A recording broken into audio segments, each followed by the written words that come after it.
ഒരാഴ്ച ഫുള്ള് യാത്ര ആയതുകൊണ്ട് ബാക്കിന് നല്ല പെയിൻ ഉണ്ട്.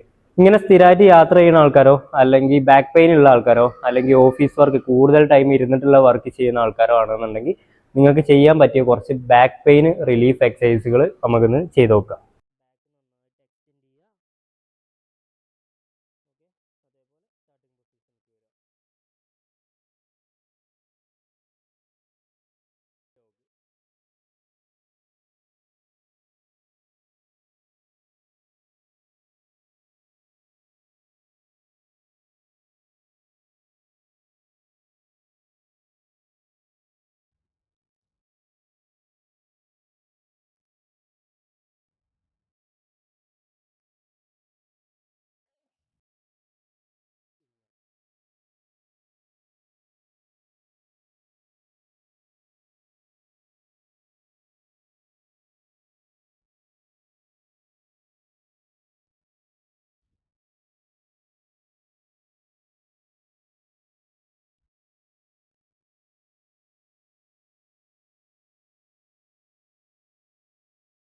ബാക്ക് പെയിൻ ഉള്ള ആളുകൾക്കും അതേപോലെ കൂടുതൽ യാത്ര ചെയ്യുന്ന ആൾക്കാർക്കും കൂടുതൽ ടൈം ഇരുന്നിട്ടുള്ള വർക്ക് ചെയ്യുന്ന ആൾക്കാർക്കും വീട്ടിൽ നിന്ന് തന്നെ ചെയ്യാൻ പറ്റിയ സിമ്പിളായിട്ടുള്ള എക്സസൈസുകളാണ്.